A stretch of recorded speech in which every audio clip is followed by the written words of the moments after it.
Chapter 1. The Workhouse.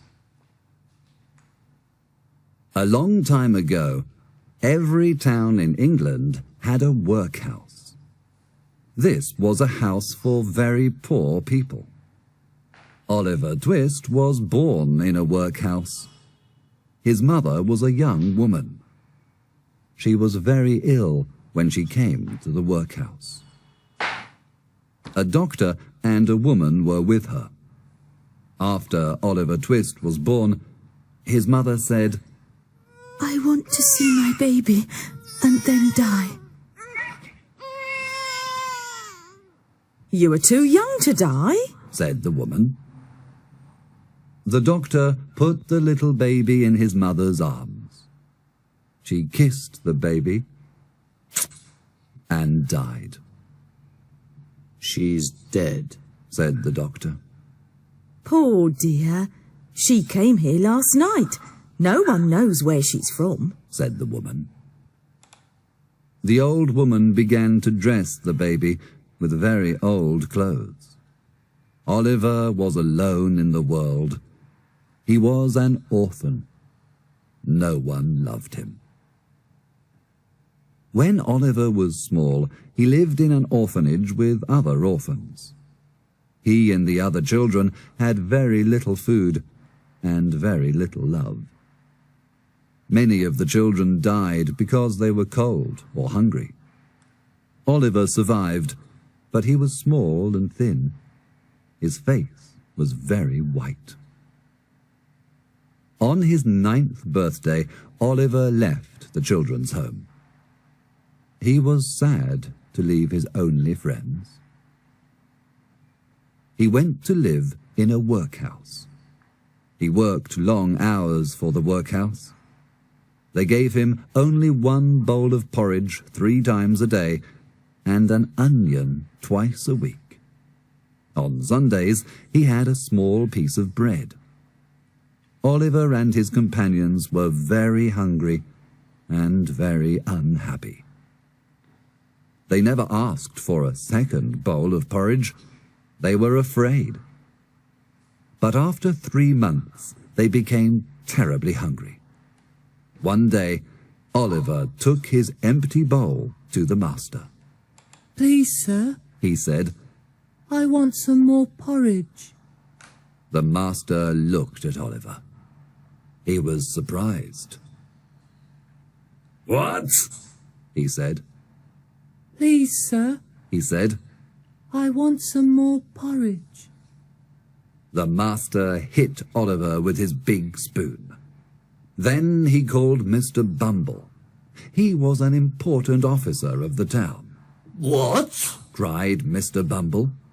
He took Oliver to the directors of the workhouse and said, "Oliver Twist asked for more porridge."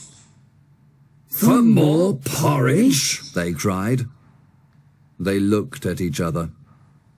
They were surprised. He must leave the workhouse. Mr. Bumble put Oliver in a cold, dark room for 1 week. Every morning, Mr. Bumble beat Oliver with a stick in front of his friends. Oliver cried all day, and he did not sleep at night. One day, Mr. Bumble met his friend, Mr. Sowerberry. Mr. Sowerberry was a tall, thin man. He made coffins for dead bodies. Many of the dead bodies came from the workhouse. Mr. Bumble asked, "Do you want a boy to work in your shop?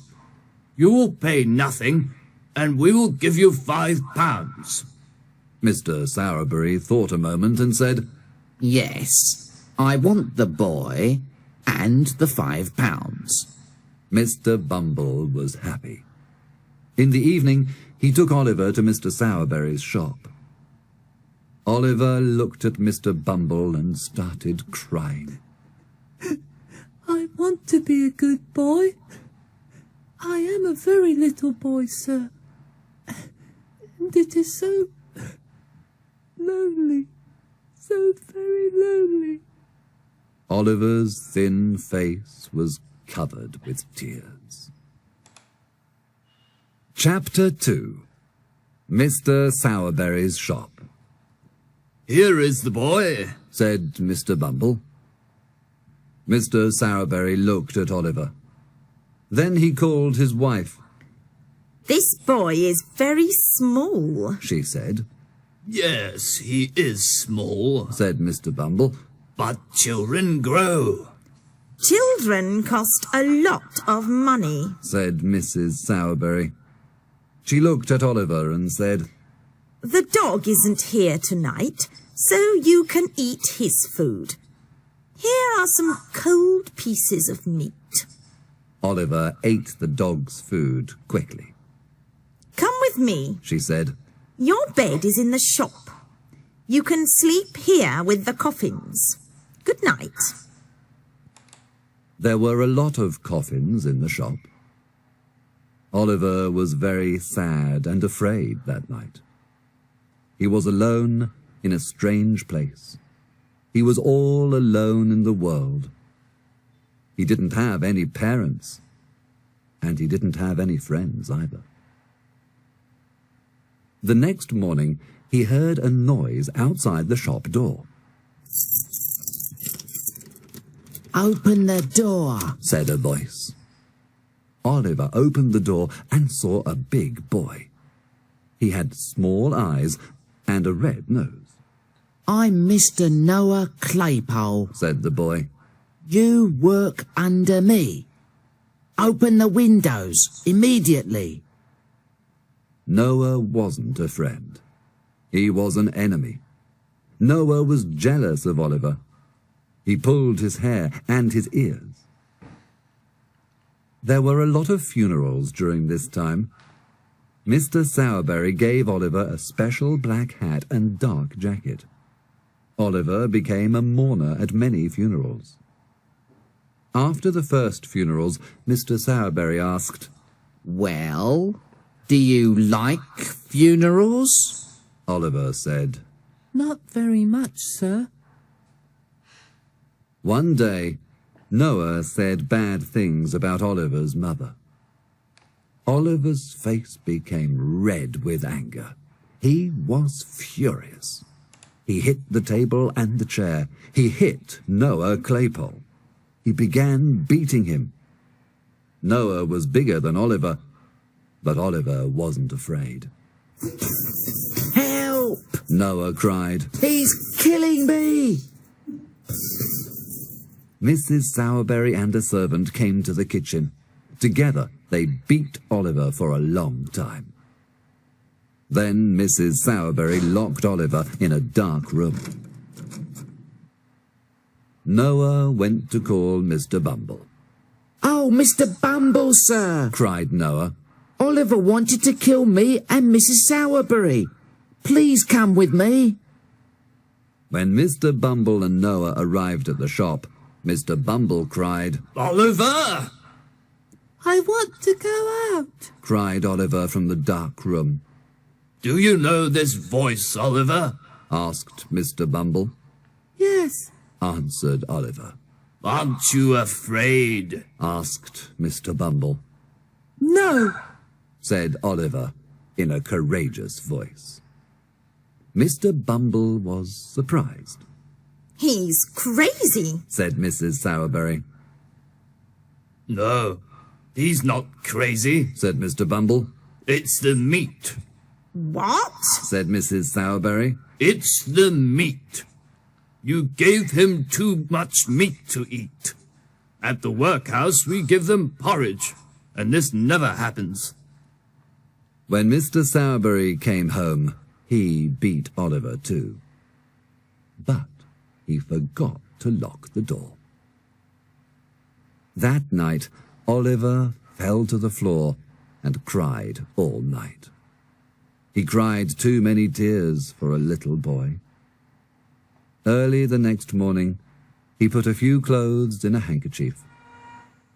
Then he quietly left Mr. Sowerberry's shop.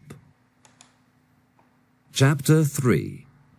On the Road to London. Oliver didn't know where to go. He walked for a long time, and he was very tired. He sat down on a milestone to rest. The milestone said, "London, 70 miles." London? He thought. Mr. Bumble can't find me in London. So Oliver began walking again. Oliver walked 20 miles the first day. He ate only one piece of bread with some water. At night, he slept near the road. The next morning he was cold and hungry. He bought some bread with his only penny. He walked 12 miles that day. As the days passed, Oliver became very weak. A kind man gave him some bread and cheese. A poor old lady gave him some food and gentle words. On the 7th day, Oliver was exhausted. He arrived in a little town near London. He sat near the road to rest. Then a strange boy looked at Oliver and said, Hello? What's the matter? The boy had big ears and little eyes. He was short. He was Oliver's age. He wore a long man's coat and a man's hat. Oliver told him his sad story. Come with me, said the strange boy. I can help you. He smiled and took Oliver to an inn. At the inn, Oliver had bread, ham, and something to drink. I feel better, said Oliver. The boy smiled and asked, Are you going to London? Yes. Answered Oliver. Do you want a place to sleep? Oh, yes, please, said Oliver. I slept outside in the cold for 7 nights. Stay with me. I know an old man in London. You can sleep at his house. Oliver was happy to accept his help. My name's Jack Dawkins, but they call me Dodger. The two boys walked to the big city together. It was almost 11 p.m. when they arrived in London. Oliver followed Dodger. He looked at the small, dirty streets and the old houses. The ground was wet. Everything was ugly. There was an awful smell everywhere. Dodger stopped in front of an old black house. He and Oliver went up some broken stairs. They entered a dark, dirty room. There were a lot of young boys. There was an ugly old man near the fire. He had red hair and a red beard. He wore dirty clothes. He smiled at Oliver and said, I'm happy to meet you. I'm Fagin. Oliver looked at all the handkerchiefs hanging in the room. Fagin said, We washed them. Now sit down and eat some sausages. Oliver was happy to eat some hot food in a warm room. He soon fell asleep.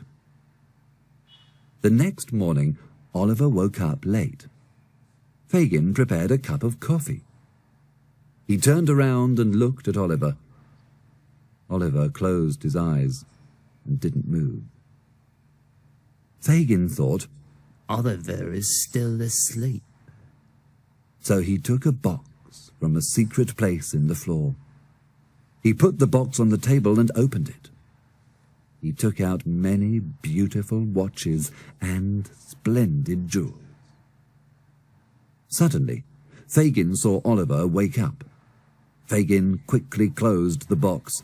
He was angry and said, Why are you awake? I'm sorry, sir. I just opened my eyes, said Oliver. Did you see those pretty things? Asked Fagin. Yes, sir, said Oliver. I'm an old man, and they are all I have. Now go and wash your face. Oliver thought, Fagin must be a miser. He lives in a dirty place and has many jewels. At that moment, Dodger and his friend Charlie Bates arrived. They all sat down and had breakfast. Did you boys work this morning? Fagin asked. Yes, we did. Look, here are some wallets and some handkerchiefs. Chapter 4. Fagin's Game. After breakfast, Fagin and the two boys played a strange game. The old man put a wallet, a watch, some money and some handkerchiefs in his pocket. Then he walked around the room. The boys followed him. Sometimes he stopped. I'm looking at a shop window. He said, or I'm talking to a friend. the boys moved quickly and took the things from his pockets. Good. Well done. Said Fagin, or No, I felt that. Try again. they played the game many times. Oliver watched and laughed a lot. Do you want to play the game, Oliver? Fagin asked. Yes, please. Oliver said. He wanted to play too. Soon he was good at the game, You're a good boy, Oliver.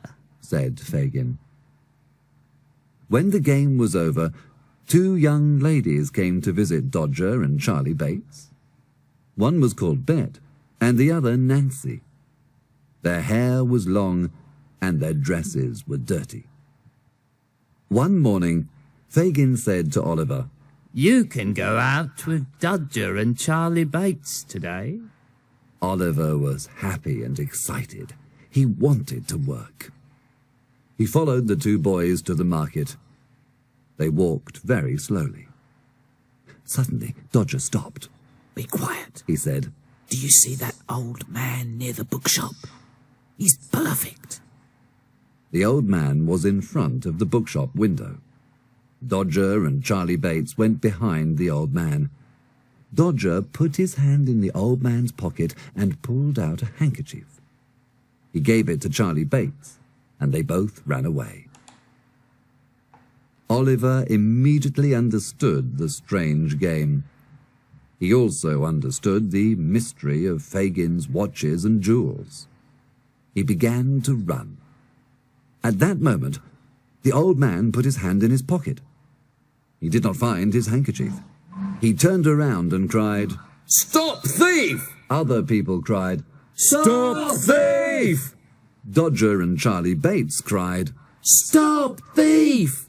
Everyone ran after poor Oliver. Oliver ran and fell. A policeman caught him and said, Get up. I didn't steal the handkerchief. cried Oliver. Two other boys stole it, but they aren't here. You're the thief. Said the policeman. No. Stop. I work at the bookshop and I saw everything. Said another man. This boy is innocent. Two other boys stole the handkerchief. Oliver was free, but he was very weak and fell to the ground. The old man was very kind and said, Oh, the poor boy. Look at his white face. He must come home with me. He called a carriage and took Oliver to his house. The old man's name was Mr. Brownlow. He lived in a very nice house in a quiet London street. When Dodger and Charlie Bates arrived home, Fagin asked, Where's Oliver? A policeman took him away. said Dodger. What? Cried Fagin. He was furious. Oliver can tell the police about us. We must find him. A strong man opened the door and entered the room. He had dirty clothes. He was about 35 years old and had angry eyes. His name was Bill Sikes. He was Fagin's friend. An old dog followed him. You're angry today, Mr. Sykes? Said Fagin. Give me something to drink, Fagin. Said Sikes angrily. Fagin told Sikes about Oliver. Sikes said, We must find that boy. I have a plan. Listen carefully.